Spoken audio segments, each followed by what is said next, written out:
Sir, body को suitcase में डाल के डंप किया गया है। सर देखने से तो आदमी लगता है, लेकिन इसने साड़ी पहन रखी है। हो सकता है ये कोई आदमी हो या फिर कोई किन्नर।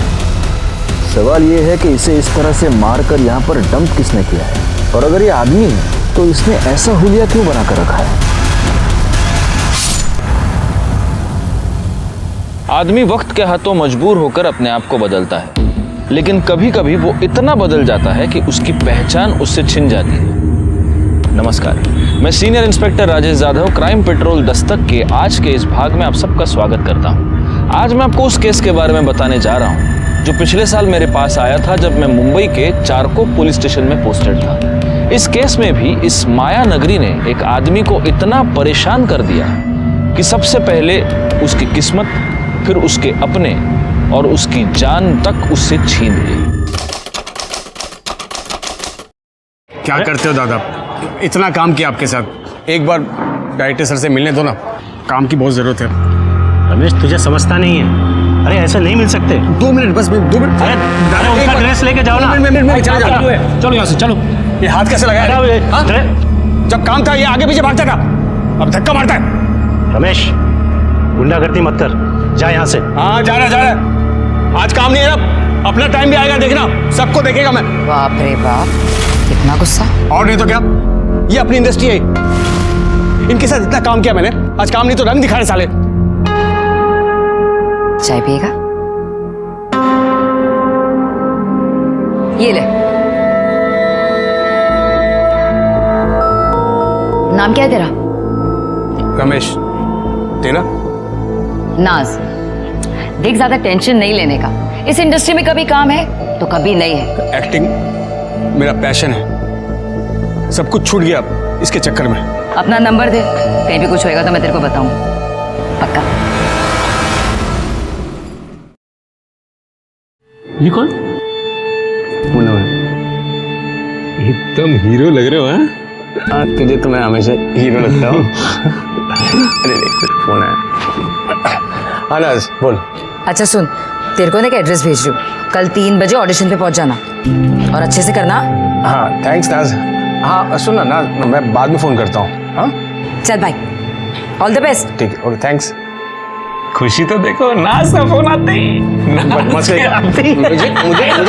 शैतान क्या बोला तुम?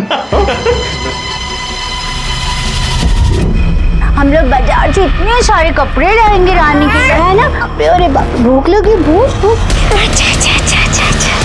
नहीं।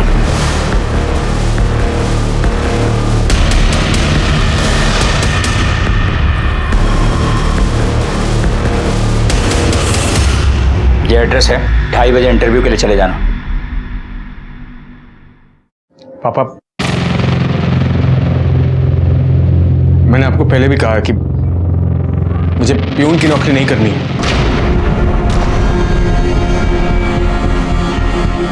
प्यून की नौकरी नहीं करनी है तो क्या करना है? मैं एक्टर बनना चाहता हूँ। एक्टिंग करेगा? मिल रही है तुझे एक्टिंग? अरे समझा अपने लाडले को, सपनों के घोड़े दौड़ाना बंद करे, जो मिल रहा है वो चुपचाप करे। बाप हूं मैं इसका, बैल नहीं हूं, कमा कमा के खिलाता रहूंगा।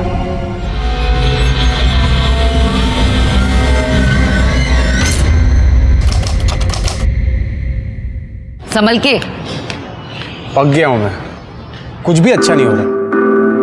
तू कितना पागल है ना, कितनी टेंशन लेता है तू। वो तुम्हें सुना नहीं? टेंशन लेने का नहीं बॉस, देने का, समझा?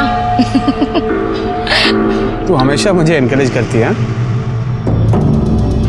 इसीलिए मुझे तू अच्छी लगती है बहुत। क्या कह रहा है तू? यही कि मैं तुझसे प्यार करता हूँ। ना मत बोलना नाज। अरे नाज मैडम, आपका शॉट रेडी है, सर बुला रहे जल्दी। हाँ आ रही हूँ,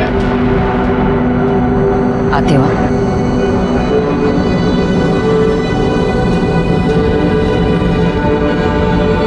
सुन,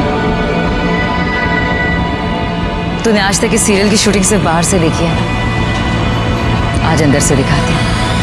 आजा। सीन समझ में आ गया? हाँ रेडी करें? हाँ जी ओके रोल।